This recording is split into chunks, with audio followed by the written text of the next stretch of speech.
ونشهد أن سيدنا ومولانا محمدا عبده ورسوله أما بعد فأعوذ بالله من الشيطان الرجيم بسم الله الرحمن الرحيم الحمد لله الذي خلق السماوات والأرض وجعل الظلمات والنور ثم الذين كفروا بربهم يعدلون هو الذي خلقكم من طين ثم قضى أجلا وأجل مسمى عنده ثم أنتم تمترون وهو الله في السماوات وفي الأرض يعلم سركم وجهركم ويعلم ما تكسبون صدق الله مولانا العظيم وبلغنا رسوله النبي الكريم إن الله وملائكته يصلون على النبي يا أيها الذين آمنوا صلوا عليه وسلموا تسليما اللهم صل على محمد وعلى آل محمد كما صليت على إبراهيم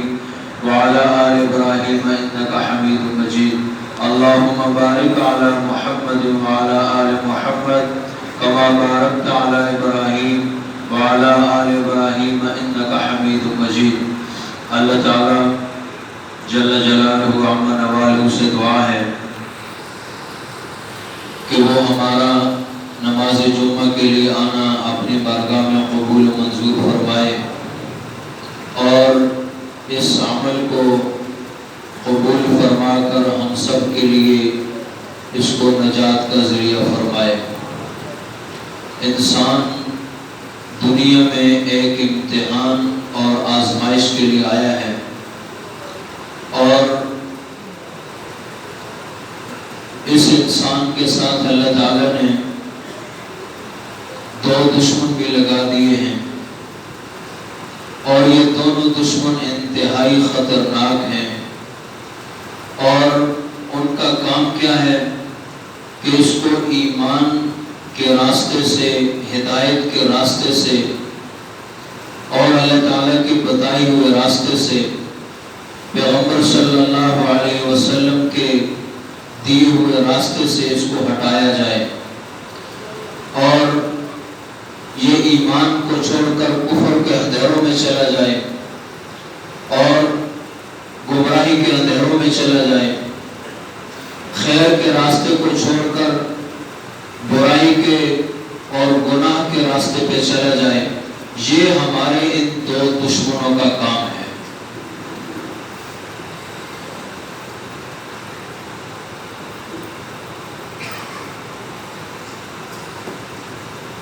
اور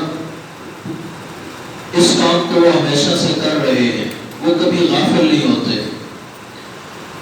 ہم اپنے کام سے غافل ہو جاتے ہیں لیکن وہ اپنے کام سے غافل نہیں ہوتے، وہ اپنا کام کرتے ہیں۔ ایک دشمن کا نام ہے نفس اور دوسرے دشمن کا نام ہے شیطان۔ نفس یہ انسان کا داخلی دشمن ہے اور شیطان یہ انسان کا خارجی دشمن ہے۔ اور اس بات کو آپ سمجھتے ہیں کہ جو داخلی دشمن ہوتا ہے وہ انتہائی خطرناک ہوتا ہے، جو خارجی دشمن ہوتا ہے وہ اتنا خطرناک نہیں ہوتا، اس سے انسان اپنے بچاؤ کا راستہ اختیار کر سکتا ہے، لیکن جو داخلی دشمن ہے اس سے بچاؤ کا راستہ اختیار کرنا انتہائی مشکل ہو جاتا ہے۔ جیسے ایک ملک ہے، مثلا ہمارا ملک ہے پاکستان، اب پاکستان کا ایک دشمن وہ ہے جو پاکستان کے اندر ہو اور ایک دشمن وہ ہے جو پاکستان سے باہر ہو، تو یقیناً جو دشمن پاکستان کے اندر ہے وہ انتہائی خطرناک ہے اور جو دشمن پاکستان سے باہر ہے وہ اتنا خطرناک نہیں ہے۔ اس سے بچاؤ کیا جا سکتا ہے، لیکن جو داخلی دشمن ہے وہ دوست بن کے بھی سامنے آتا ہے، وہ محبت کا پیغام دے کر بھی سامنے آتا ہے، وہ جھوٹ بول کر بھی سامنے آتا ہے۔ اس کو سمجھنا مشکل ہے، اس کو کچھ ہی لوگ سمجھ سکتے ہیں، ہر کوئی سمجھ نہیں سکتا۔ جو ملک کا داخلی دشمن ہوتا ہے ہر ایک کے بس کی بات نہیں کہ وہ اس کو سمجھے کہ یہ واقعی ہمارا دشمن ہے۔ جو دوست بن کر آیا ہے اور ہمیں ساتھ، یہ قوم کے ساتھ دشمنی کرنا چاہتا ہے، اسی طرح انسان کے ساتھ جو دو دشمن ہیں، ایک داخلی اور ایک خارجی، یہ جو خارجی دشمن ہے شیطان، اس سے زیادہ انسان کا جو داخلی اور باطنی اور اندرونی دشمن ہے جس کو نفس کہتے ہیں، یہ شیطان سے بھی زیادہ خطرناک ہے۔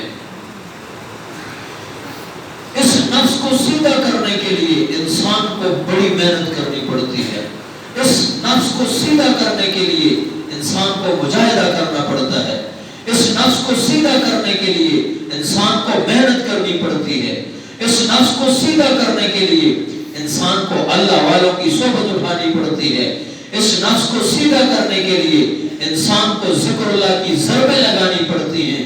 جب یہ نفس، یہ انسان کا داخلی دشمن، یہ اندرونی دشمن، جب یہ دشمن سیدھا ہو جائے گا، جب یہ سدھر جائے گا، جب اس کی اصلاح ہو جائے گی، تو خارجی دشمن کے بس کی بات نہیں ہے کہ وہ وار کر سکے۔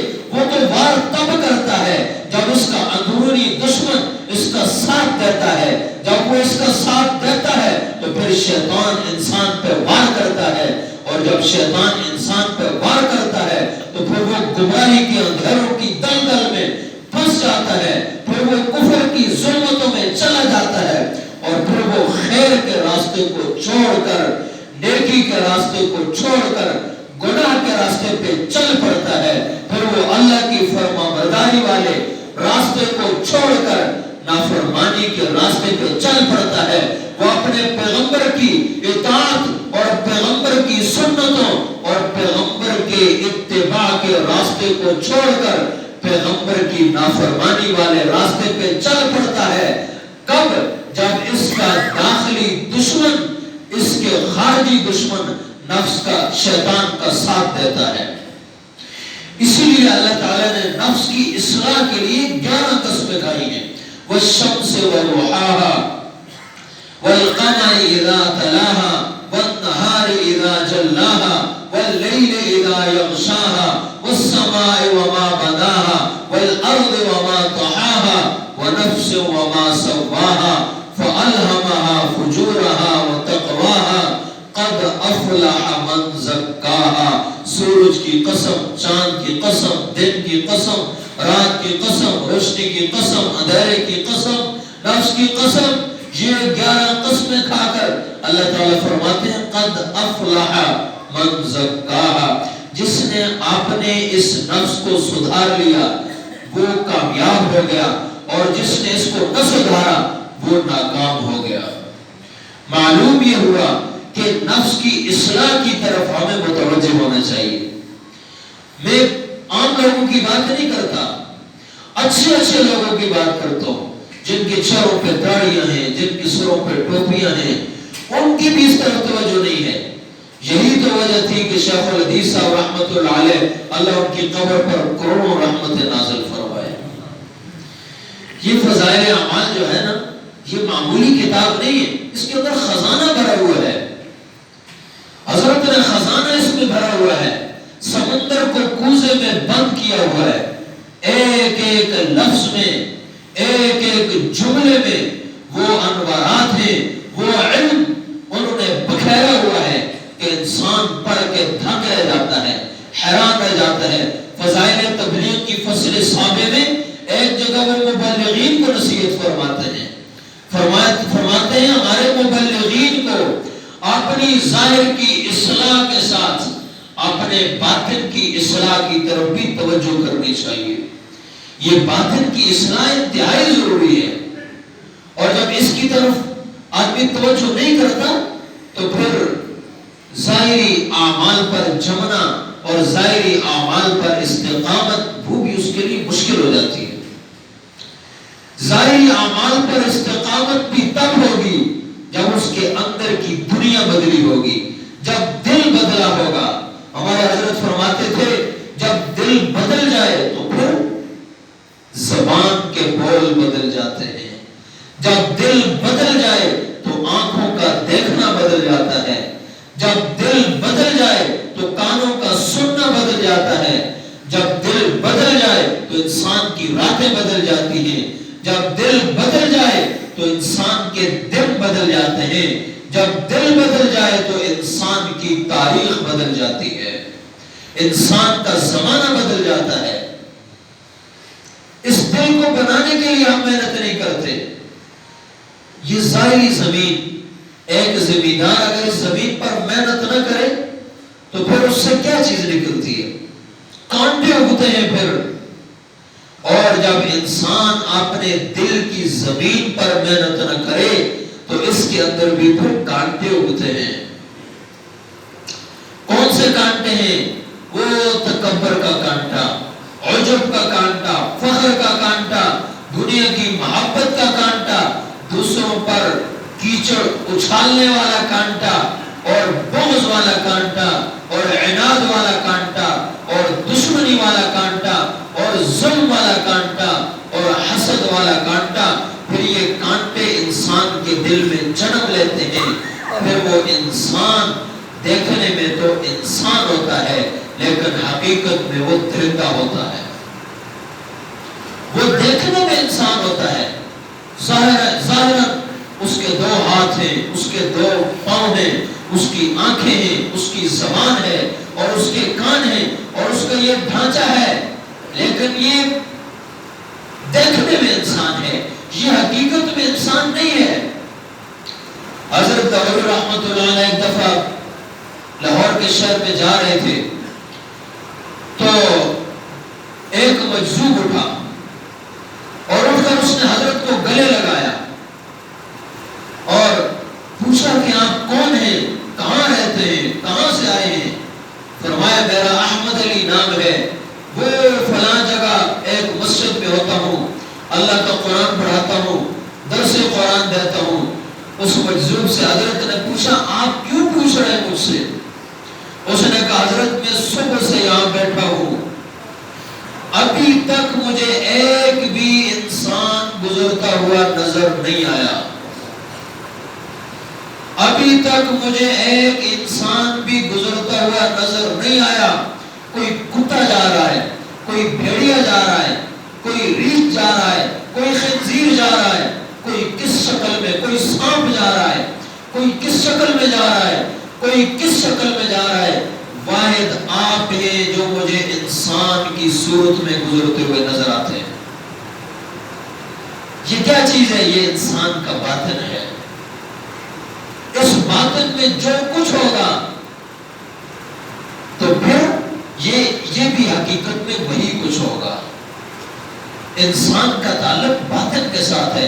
اگر اس کا باطن انسان ہے تو یہ بھی انسان ہے، اگر اس کا باطن درندہ ہے تو یہ بھی درندہ ہے.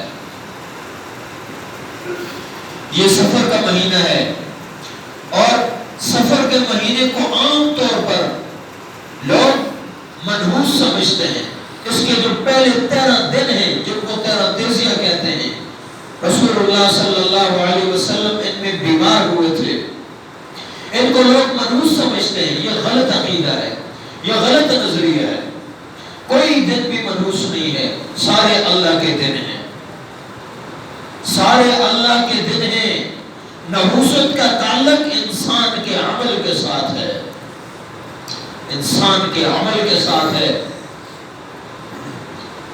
نحوست تو انسان کے اندر چھپی ہوئی ہے، وہ تو اس کے اندر ہے. اعمالکم، جیسے تمہارے عمل ہوں گے ویسے تمہارے حکمران ہوں گے. جیسے عمل ہے ویسے حکمران ہیں. یہی تو وجہ ہے کہ آئے روز مہنگائی. کبھی ان 2 سالوں میں کوئی چیز سستی ہوئی نظر نہیں آئی. کبھی یہ نہیں سنا کہ فلاں چیز سستی ہو گئی ہے. آج بھی آپ نے سنا ہوگا خبروں میں، میڈیا کے ذریعے بجلی مزید مہنگی ہو چکی ہے اور ادویات مزید مہنگی کر دی گئی ہیں اور ہمارے ملک کی معیشت وہ دور پہ لگ چکی ہے. آپ اس کو سمجھیں یا نہ سمجھیں، کام ختم ہو چکا ہے. ہمارا ملک کھوکھلا ہو چکا ہے. اب تو ہم ایک ٹیلے پر کھڑے ہیں، ایک ٹیلے پر کھڑے ہیں. اس کو ایک دھکا دینے کی ضرورت ہے. یہ ختم. جس ملک کی معیشت تباہ ہو جائے وہ ملک خود تباہ ہو جاتا ہے، وہ ملک خود ختم ہو جاتا ہے. اور اور یہ خود ہمارا کیا دھرا ہے. جو ہم نے کاٹا تھا وہ آج ہم بو رہے ہیں. ہمارے ایمانوں پہ ڈاکے، ہمارے مذہب پہ ڈاکے اور ہمارے عقائد و نظریات پہ ڈاکے. کبھی ناموس رسالت پہ ڈاکا، کبھی ناموس صحابہ پہ ڈاکا، اور کبھی ہماری مسجدوں پہ ڈاکے، اور کبھی ہمارے مدارس پہ ڈاکے. اور ایسے قانون بنائے جا رہے ہیں تاکہ کوئی آدمی مسجد بنانے کا نام نہ لے سکے، کوئی آدمی مدرسہ بنانے کا نام نہ لے سکے. آج ایسے قانون آپ کی اسمبلیوں میں بن رہے ہیں تاکہ اسلام کو، مذہب کو، دین کو، علماء کو اور جو اس ملک کے وفادار ہیں ان کو راستے سے ہٹا دیا جائے. جب وہ راستے سے ہٹ جائیں گے یہ ملک ہمارے ہاتھوں سے نکل جائے گا. یہ ہیں ہمارے اعمال جن کے فیصلے آسمان سے آ رہے ہیں. ہمارے برے عمل، ہماری بدعملی، ہمارے گناہ، ہماری بے حیائی اور ہماری فحاشی ہمیں اندھا کر دیتی ہے، ہمیں اندھا کر دیتی ہے. ہم اپنے اچھے اور برے کو بھی نہیں سمجھتے. یہ ملک اسلام کے نام پہ بنا تھا، لا الہ الا اللہ کے نام پہ بنا تھا کہ اس ملک میں اسلامی نظام آئے، اسلامی قانون آئے، قرآن و سنت کا نفاذ ہو. لیکن افسوس کہ ہم اتنے اندھے بن جاتے ہیں، ہمیں سمجھ نہیں آتی کہ ہم اس ملک کی لگام کن لوگوں کے ہاتھ میں دیں، کن لوگوں کے ہاتھ میں دیں.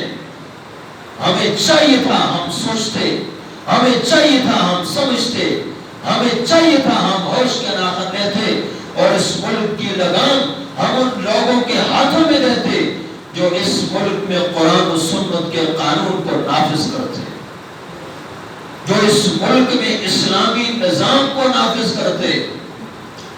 لیکن زیادہ قصور اس میں عوام کا بھی نہیں ہے، کسی اور کا ہے. اللہ کرے کہ ان سے ہمیں نجات مل جائے، اللہ کرے کہ ان سے ہمیں نجات مل جائے کہ جس مقصد کے لیے ہمارا ملک بنا تھا اس مقصد کو نہیں لانے دیا جا رہا، اس مقصد پر ہمارے ملک کو نہیں آنے دیا جا رہا. 70 سال بیت چکے ہیں اور ہمارا ملک وہی کھڑا ہے جہاں تھا، اور ہم بجائے آزادی کے ہم غلامی کی طرف بڑھتے ہیں، ہم غلامی کی طرف جاتے ہیں. ہمارے حکمران وہ بھی انگریزوں کے غلام اور ہمیں بھی ان کا غلام بنایا جاتا ہے، ہمیں بھی لگام لگائی جاتی ہے اور ہمیں بھی کھینچا جاتا ہے.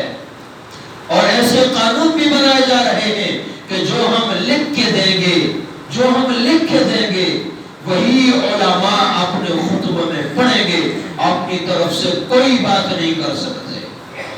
جو ہم لکھ کر دیں گے وہی پڑھ کے عوام کو سنایا جائے گا، ان کو حقائق سے آگاہ نہیں کیا جائے گا. اب یہ قوانین بھی بنانے کی سازش کی جا رہی ہے. کہاں کھڑے ہیں ہم، کہاں جا رہے ہیں ہم؟ ہمیں چاہیے کہ ہم توبہ کا راستہ اختیار کریں، ہم اللہ کی رسی کو مضبوطی کے ساتھ پکڑنے کی کوشش کریں، ورنہ ہم تباہی کی طرف جا رہے ہیں. اور ہمارے برے عمل، ہماری بدعملی، ہماری بے حیائی، ہماری فحاشی اور اللہ کی نافرمانی پہ ڈٹنا اور اللہ کے رسول صلی اللہ علیہ وسلم کی مبارک سنتوں سے انحراف، یہ ہمیں تباہی کے دہانے کی طرف لے کر جا رہا ہے، یہ ہمیں ہلاکت کی طرف لے کے جا رہا ہے. ہمیں اپنے اعمال کی اصلاح کرنی ہوگی، ہمیں توبہ کے راستے پر آنا ہوگا اور ہمیں بے حیائی کا راستہ چھوڑنا ہوگا اور ہمیں فحاشی کا راستہ چھوڑنا ہوگا اور اللہ کی رسی کو مضبوطی کے ساتھ ہمیں پکڑنا ہوگا. میں نے سورہ انعام کی آیات تلاوت کی ہیں. الحمدللہ الذی خلق السماوات والارض وجعل الظلمات والنور.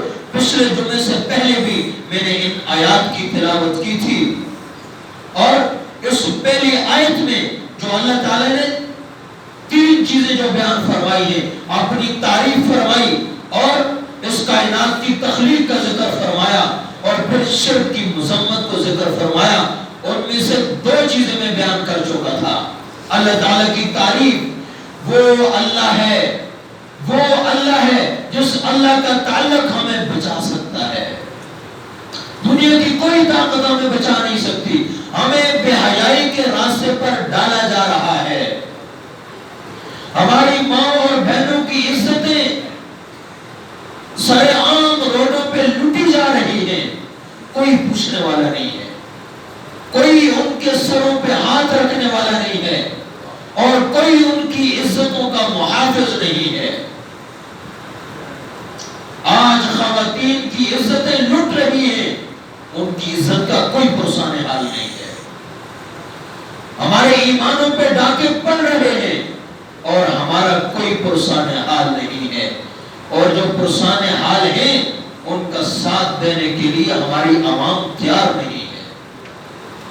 ہم کیوں نہیں سمجھتے اپنے اچھے اور برے کو؟ ہم کیوں نہیں سمجھتے اپنے کو اور غیر کو؟ ہم کیوں نہیں سمجھتے کہ کون ہمارا اپنا ہے اور کون ہمارا غیر ہے؟ ہم کیوں نہیں سمجھتے اپنے ملک کے وفاداروں کو کہ کون ہمارے ملک کا وفادار ہے اور کون ہمارے ملک کا غدار ہے؟ کیا ہمارے پاس عقل نہیں ہے؟ کیا ہمارے پاس شعور نہیں ہے؟ کیا ہماری سمجھ کام نہیں کر رہی؟ ہم اپنی عقل سے فیصلہ کیوں نہیں کرتے؟ ہم سمجھتے کیوں نہیں ہیں کہ کون ہمارے وفادار ہیں اور کون اس ملک کے غدار ہیں؟ الحمدللہ الذی خلق السماوات والارض وجعل الظلمات والنور، اسی اللہ نے ظلمات کو بنایا اور اسی اللہ نے نور کو بنایا۔ خلق السماوات والارض، اس پر میں بات کر چکا تھا۔ آگے یہ جملہ وجعل الظلمات والنور، ظلمات یہ ظلم کی جمع ہے، اندھیرے، ایک اندھیرا نہیں کئی اندھیرے، اور نور یہ واحد۔ ظلمات کو جمع کیوں لایا اور نور کو واحد کیوں لایا؟ اس لیے کہ ظلمات گمراہی کے راستے، گمراہی کا راستہ ایک نہیں ہوتا، گمراہی کے راستے بے شمار ہوتے ہیں۔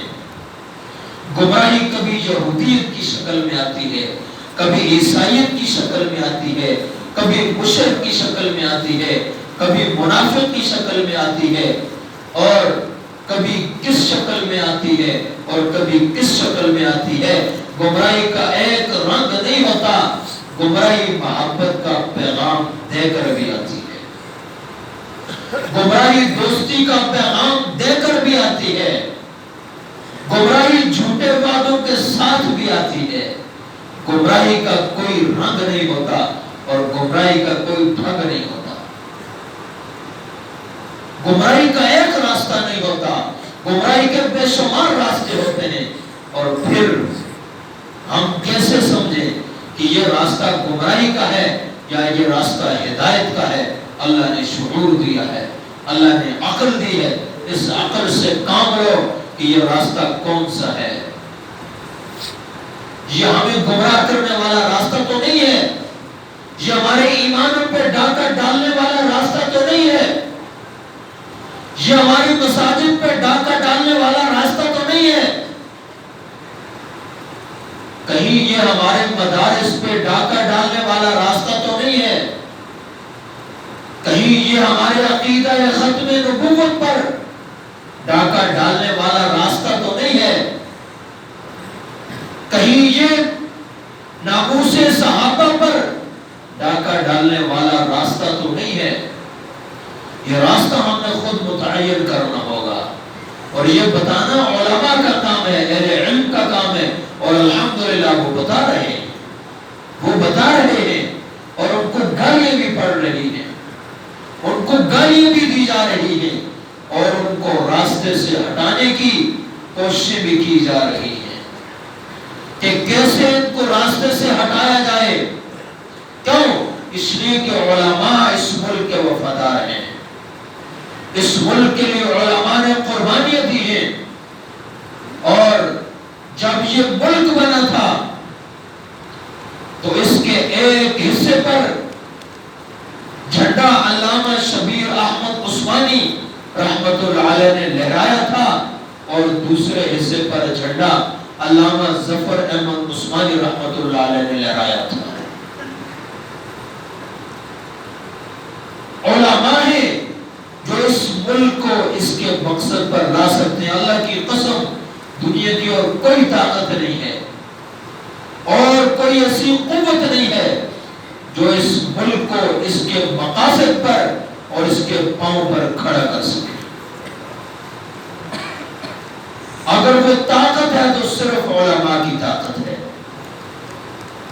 اگر اس ملک میں اسلامی نظام کو لا سکتے ہیں تو کون لا سکتا ہے؟ صرف اور صرف علماء لا سکتے ہیں۔ اگر اس ملک کو خارجی اور داخلی دشمنوں سے پاک کر سکتے ہیں تو وہ صرف اور صرف علماء کر سکتے ہیں۔ اگر اس ملک کی بقا کے ضامن ہیں تو اللہ کی قسم وہ صرف اور صرف علماء ہیں۔ ہمیں اس ملک میں اسلامی نظام چاہیے، ہمیں کچھ نہیں چاہیے۔ ہمیں اس ملک میں قرآن و سنت والا نظام چاہیے، ہم اس کے لیے ترس رہے ہیں، اور آج سے نہیں ترس رہے، ہم 70 برس سے ترس رہے ہیں کہ ہمیں اس ملک میں اسلامی نظام دو، اس ملک میں ہمیں قرآن و سنت والا نظام دو۔ ہمیں وہ نظام چاہیے۔ ہم اس نظام کے انتظار میں ہیں جب چور کا ہاتھ سر عام کٹے اور چوری کا دروازہ بند ہو، جب ڈاکو کو اس کے ڈاکے کی سزا سر عام ملے اور ڈاکے کا دروازہ بند ہو۔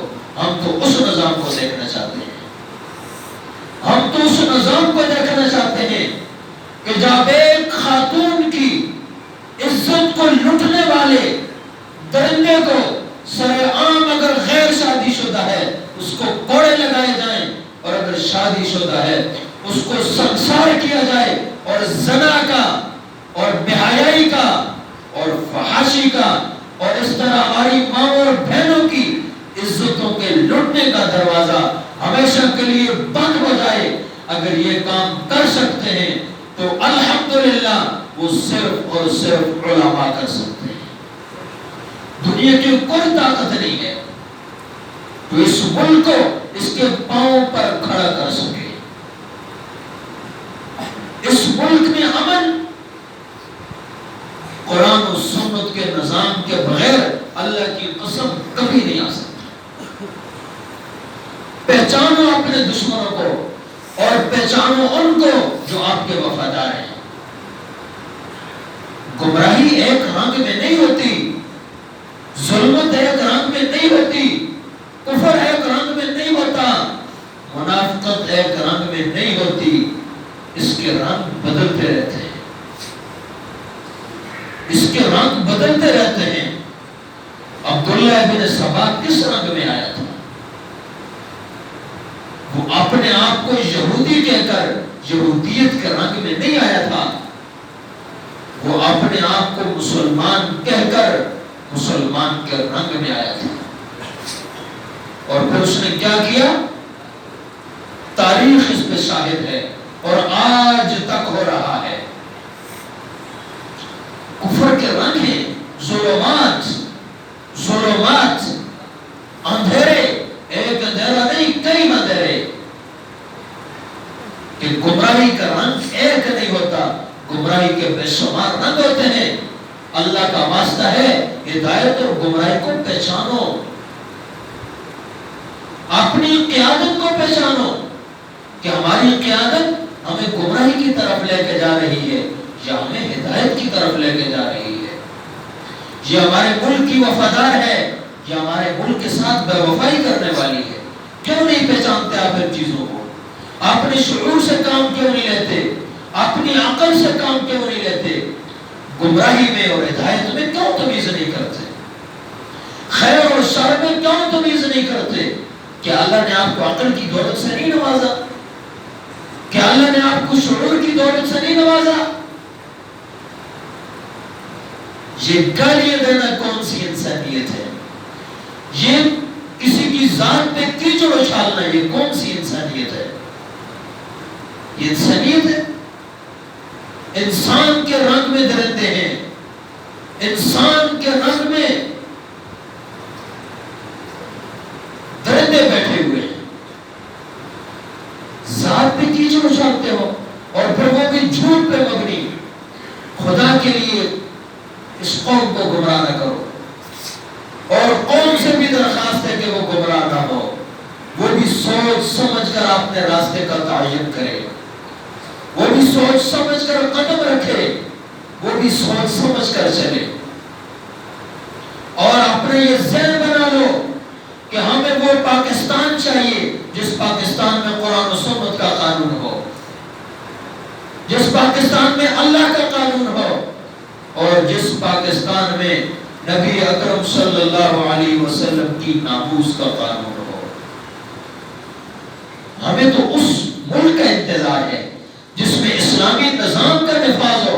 ہم اسلامی نظام کو دیکھنا چاہتے ہیں، ہم اسلامی نظام کو دیکھنے کے لیے ہماری آنکھیں ترس رہی ہیں، اور اس کے لیے ہمیں تیار رہنا پڑے گا، اس کے لیے ہمیں قربانیاں دینی پڑے گی، اور اس کے لیے ہمیں ہماری قیادت کی طرف سے، ہمارے بڑوں کی طرف سے اور ہمارے علماء کی طرف سے جو بھی پیغام ملے اس پیغام کے لیے ہمیں تیار رہنا پڑے گا، تب جا کر ہم اپنی منزل کو پائیں گے، ورنہ نہ یہ مسجدیں رہیں گی، نہ یہ مدارس رہیں گے، اور نہ ہم نماز پڑھنے والے رہیں گے۔ یہ تو اللہ ان کی زندگیوں میں برکت فرمائے، علماء کی زندگیوں میں برکت فرمائے کہ یہ مساجد کا وجود قائم ہے، مدارس کا وجود قائم ہے، خانقاہوں کا وجود قائم ہے، اور آپ آزادی کے ساتھ اللہ کے گھر میں نماز پڑھنے کے لیے آتے ہیں۔ ورنہ اللہ کی قسم اگر ان کا بس چلتا تو یہ آپ کو مسجد میں آنے سے بھی روک دیتے، یہ آپ کو کلمہ پڑھنے سے بھی روک دیتے۔ اگر ان کا بس چلتا تو آپ نماز بھی نہ پڑھ سکتے، اگر ان کا بس چلتا تو آپ کی مسجد سے اذان کی آواز بھی نہ گونجتی، اگر ان کا بس چلتا تو قال اللہ و قال رسول کی صدائیں جن مدارس میں گونجتی ہیں ان کو یہ کب کا مسمار کر دیتے، زمین بوس کر دیتے، ختم کر دیتے۔ لیکن یہ ہمارے علماء کی قربانیاں ہیں کہ پاکستان کا وجود بھی قائم ہے، اور پاکستان میں مساجد بھی قائم ہیں اور مدارس بھی قائم ہیں اور کلمہ پڑھنے والے بھی قائم ہیں۔ اس لیے اللہ نے ظلمات فرمایا ہے۔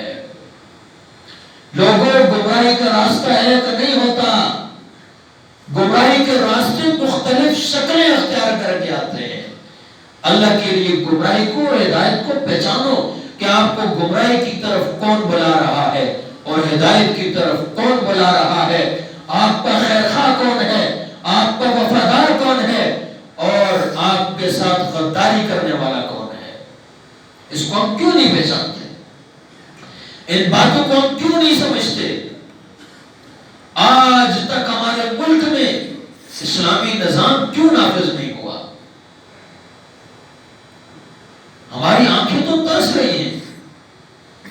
ایک چور کا ہاتھ، میں دعوے سے کہتا ہوں ممبر پر بیٹھ کر، ایک چور کا ہاتھ اگر ہماری اس ملک میں پوری قوم کے سامنے کاٹ دیا جائے، رب کعبہ کی قسم چوری کا دروازہ بند ہو جائے گا۔ ایک ڈاکو کو سرے عام پھانسی دے دی جائے تو اس ملک سے ڈاکے کا دروازہ بند ہو جائے گا۔ ایک زانی کو سمسار کر دیا جائے یا اس کو کوڑے لگا دیے جائیں تو قیامت کی صبح تک ہمیشہ کے لیے اس ملک سے زنا کا دروازہ بند ہو جائے گا۔ خواتین کی عزت کو لوٹنے والے درندوں کا دروازہ بند ہو جائے گا۔ لیکن کیا کیا جائے؟ ہماری بدقسمتی ہے کہ ان لوگوں کو آگے نہیں آنے دیا جاتا جو اس ملک کے وفادار ہیں، جو اس ملک کو اس کے قدموں پہ کھڑا کرنا جانتے ہیں، لانا جانتے ہیں۔ حضرت عبداللہ بن مسعود رضی اللہ عنہ کی روایت ہے، خط رسول اللہ صلی اللہ علیہ وسلم خطا مستقیما ثم قال هذا سبیل اللہ۔ نبی اکرم صلی اللہ علیہ وسلم نے ایک لکیر کھینچی، ایک خط کھینچا اور فرمایا هذا سبیل اللہ، یہ اللہ کا راستہ ہے، یہ اللہ کا راستہ ہے۔ ثم خط خطوطا عن یمینہ وعن شمالہ فقال هذه سبل على كل سبیل منها شیطان یدعون الیہ، اور پھر اس ایک لکیر کے دائیں بائیں بہت سی لکیریں کھینچی، بہت سی لکیریں لگائیں، بہت سے خط کھینچے اور فرمایا هذه سبل، یہ ایک راستہ نہیں ہے، یہ بہت سے راستے ہیں، یہ بہت سے راستے ہیں۔ علی کل سبیل منہا شیطان، ہر راستے پر شیطان بیٹھا ہے۔ شیطان وہ انسان کی صورت میں بھی ہوتا ہے، من الجنۃ والناس، جنوں میں بھی شیطان اور پھر انسانوں میں بھی شیطان ہوتے ہیں، اور راستے پر شیطان بیٹھا ہے، یدعون الیہ، وہ شیطان اس راستے کی طرف بلا رہا ہے، وہ دھوکہ دے کر بلائے اس کی مرضی، وہ جھوٹ بول کر بلائے اس کی مرضی، وہ جس رنگ میں بلائے اس کی مرضی، لیکن وہ راستے پہ شیطان بیٹھا ہے، بلا رہا ہے۔ اس شیطان کو پہچانو اور اس گمراہ کو پہچانو جو گمراہی کی طرف بلا رہا ہے۔ یہ ہے گمراہی کے راستے، ہدایت کا ایک راستہ نور نور نور، ہدایت کا ایک راستہ ہے اور گمراہی کا ایک راستہ نہیں ہے، ظلمات، گمراہی کے کئی راستے ہیں، ان کو پہچاننا یہ ہمارا کام ہے۔ ہم پہچانے کہ کون شیطان ہے، کون ہمارے ایمان کا ڈاکو ہے، کون ہمارے مذہب کا ڈاکو ہے، کون ہمارے عقیدہ ختم نبوت کا ڈاکو ہے، اور کون ہمارے عقیدہ ناموس صحابہ کا ڈاکو ہے، اور کون ہمارے ناموس اہل بیت کا ڈاکو ہے، اور کون ہمارے ملک کے پاکستان کا ڈاکو ہے۔ ان سارے ڈاکوؤں کو ہمیں پہچاننا پڑے گا اور پھر ہدایت کا راستہ متعین کرنا پڑے گا۔ ہم اپنی عقل سے کام لیں، شعور سے کام لیں، ہم بیدار ہوں، کیوں سوئے ہوئے ہیں؟ بے حیائی کے راستے کو چھوڑیں، گمراہی کے راستے کو چھوڑیں، بدعملی کے راستے کو چھوڑیں، اللہ کی رسی کو اختیار کریں، اللہ کے پیغمبر صلی اللہ علیہ وسلم کی سنتوں والا راستہ اختیار کریں، اپنے عقائد کو ٹھیک کریں، اپنی عبادات کو ٹھیک کریں اور اپنے معاملات کو ٹھیک کریں، اپنی معاشرت کو ٹھیک کریں، اپنے اخلاق کو ٹھیک کریں، اپنے کردار کو ٹھیک کریں، اپنی زبان کو ٹھیک کریں، اپنے اندر اخلاقیات پیدا کریں۔ یہ اصل ہماری زندگی ہے، اس کے لیے اللہ نے ہمیں دنیا میں بھیجا ہے۔ تو جو میں نے کہا سنا، اللہ پاک ہم سب کو ان باتوں پر عمل کی توفیق نصیب فرمائے۔ وآخر دعوانا الحمدللہ رب العالمین۔ جن حضرات نے سنتیں نہیں پڑھی وہ سنت